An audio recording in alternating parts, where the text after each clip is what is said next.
नमस्कार शिक्षक साथियों, स्वागत है आप सभी का एक बार फिर से आपके अपने YouTube चैनल पर। शिक्षक साथियों, जब से टेट अनिवार्यता जैसा काला कानून सुप्रीम कोर्ट के द्वारा हमारे अनुभवी शिक्षकों पर थोपा गया है, तब से हमारे शिक्षक साथियों का बहुत से प्रश्न हैं जो उनके मन में चलता आ रहा है। शिक्षक साथियों, मेरे बहुत से शिक्षक साथी हमेशा पूछते रहते हैं कि सर, क्या टीटी अनिवार्यता से छूट मिलेगी कि नहीं मिलेगी? अगर मिलेगी भी तो कब तक मिलेगी? शिक्षक साथियों, मैं आप सभी को बताना चाहता हूं कि 1 सितंबर 2025 को जब यह निर्णय आया था, तब से हमारा शिक्षक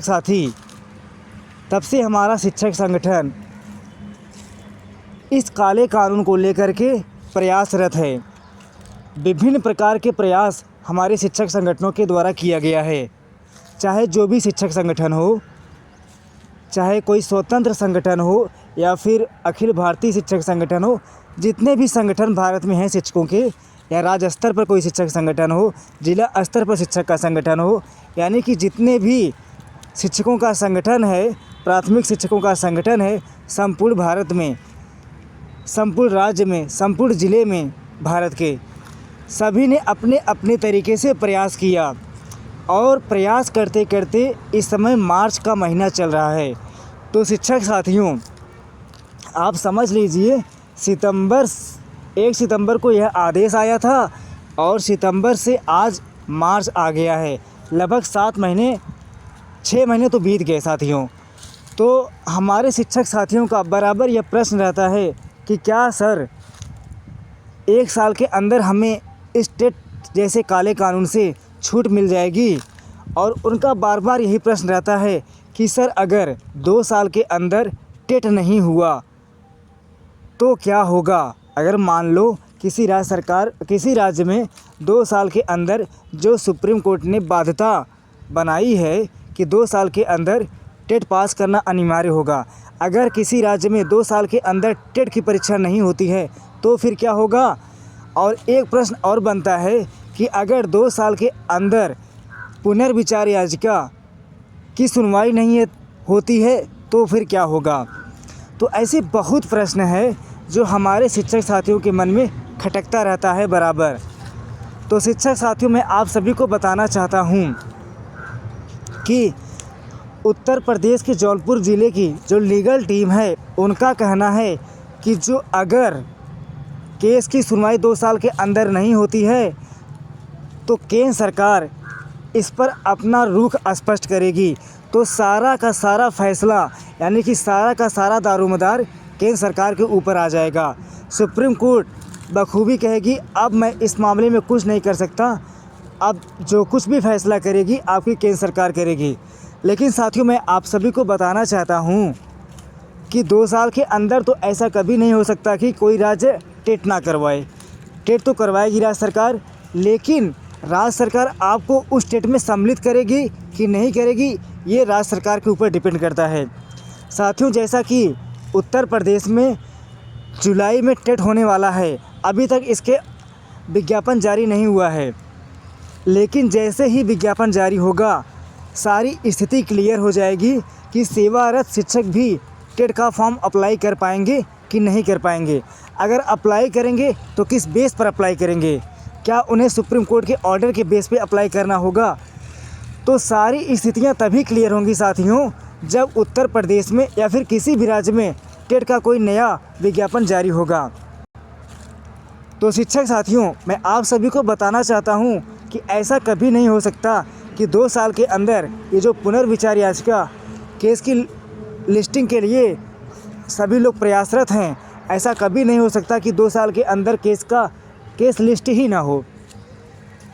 साथियों, मैं आप सभी को बताना चाहता हूँ, सभी लगभग 90% राज्य सरकारें पुनर्विचार याचिका के लिए जा चुकी हैं और बहुत से स्वतंत्र रूप से पुनर्विचार याचिकाएं दाखिल की गई हैं। और जो सबसे तगड़ा इस समय चल रहा है पुनर्विचार याचिका में, जो सबसे अच्छी पैरवी कर रही है, वो है उत्तर प्रदेश की जौनपुर ज़िले की लीगल टीम ने अपना खुद का अधिवक्ता अभिषेक मनु सिंघवी और रस्तोगी जी को हायर किया है। तो ये दोनों मुकुल रोहतगी जी को हायर किया है। तो शिक्षक साथियों, ये दोनों अधिवक्ता सुप्रीम कोर्ट के माने जाने अधिवक्ता हैं। तो मैं आप सभी को बताना चाहता हूं कि इन दोनों अधिवक्ताओं ने लीगल टीम को आश्वस्त किया है कि आप लोग निश्चिंत रहें, आप सभी को पुनर्विचार याचिका में ही टेट जैसे काले कानून से राहत मिल जाएगी। साथियों, उनका कहना है कि पहली हियरिंग जब होगी उसमें सबसे पहले यही निर्णय लिया जाएगा, सबसे पहले यही सुप्रीम कोर्ट से दबाव बनाकर मतलब करवाया जाएगा कि जो 2 साल का जो आप सभी ने टाइम बाउंड कर दिया है, पहले तो इसको ख़त्म करिए कि जो 2 साल के अंदर टेट का परीक्षा पास करो, नहीं तो नौकरी से हाथ धो लो। ये जो टाइम बाउंडेशन है, सबसे पहले लीगल टीम बोल रही है कि सबसे पहले इस टाइम बाउंडेशन को ही हटवाया जाएगा।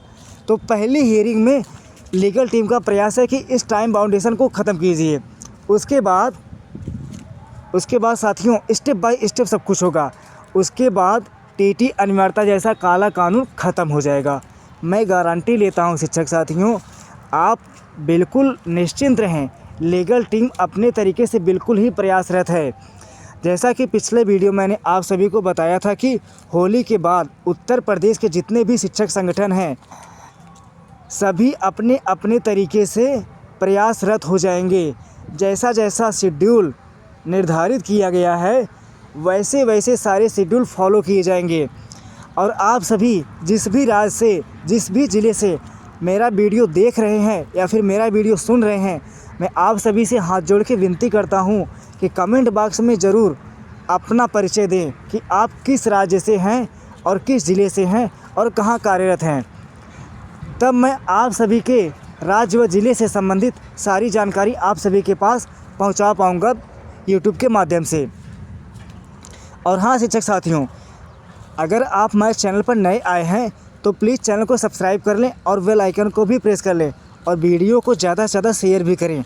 तो शिक्षक साथियों, ऐसे बहुत से प्रश्न हमारे शिक्षक साथियों के द्वारा पूछे जाते हैं कि अगर 2 साल के अंदर टेट कोई राज्य सरकार टेट का आयोजन ही नहीं करती है तो फिर क्या होगा।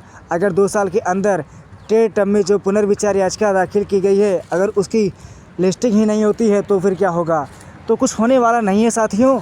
और मैं आप सभी को बताना चाहता हूं कि अगर ऐसा होता भी है तो केंद्र सरकार बिल्कुल ही आप सभी के पक्ष में निर्णय देगी, क्योंकि साथियों उसके बाद सारा का सारा दारोमदार केंद्र सरकार के ऊपर आ जाएगा। तो आप सभी ने देखा होगा कि बीच बीच में धर्मेंद्र प्रधान जी, जो कि केंद्रीय शिक्षा मंत्री जी हैं, उनके द्वारा कहा जाता है कि शिक्षक साथी आप लोग बिल्कुल निश्चिंत रहें, सरकार आपके प्रति संवेदनशील है। साथियों, हमें शांत नहीं बैठना है। सरकार कितना संवेदनशील है, कितना संवेदनशील नहीं है, वो तो हम सभी ने बखूबी देख लिया है। हालांकि साथियों, सरकार को इस काले कानून से हमें छुटकारा तो देना ही होगा, लेकिन साथियों हमें शांत नहीं बैठना है, हमें अपने तरीके से प्रयास करते रहना है। दिवाली की छुट्टी ख़त्म हो गई है, उसके बाद जो सारे शेड्यूल हैं, कल एक वीडियो के माध्यम से मैं आप सभी को बताऊंगा कि कैसे कैसे क्या करना है। लेकिन उससे पहले साथियों, आप सभी अपने ज़िले, अपने राज्य का नाम प्लीज़ कमेंट बॉक्स में बता दें, तभी मैं आप सभी के लिए वीडियो बना पाऊँगा। तो शिक्षक साथियों, उम्मीद करता हूँ कि आप सभी इस वीडियो से आश्वस्त हो गए होंगे कि टीटी अनिवार्यता जैसे काले कानून से हमें छूट तो मिल ही जाएगी। तो शिक्षक साथियों, आप लोग भी अपने अपने तरीके से, आप जिस भी राज्य में हैं, जिस भी ज़िले में हैं, अपने अपने जिला अधिकारी को बराबर ज्ञापन सौंपते रहें, अपने संसदीय क्षेत्र के सांसद महोदय से मिलते रहें, विधायक महोदय से मिलते रहें, अपने मुद्दे को शांत ना होने दें। यही हमारा और आपका कर्तव्य है, क्योंकि जैसे ही मुद्दा अगर शांत हुआ तो जान लीजिए कि हमें नौकरी से तो हाथ धोना ही पड़ेगा। लेकिन शिक्षक साथियों, आप लोग बिल्कुल निश्चिंत रहें, उत्तर प्रदेश की जौनपुर ज़िले की जो लीगल टीम है आपके लिए बिल्कुल प्रयासरत है। तो उम्मीद करता हूं शिक्षक साथियों, आज का ये सेशन आप सभी को पसंद आया होगा। तो शिक्षक साथियों, मिलते हैं एक नेक्स्ट वीडियो में एक नई जानकारी के साथ। तब तक के लिए धन्यवाद।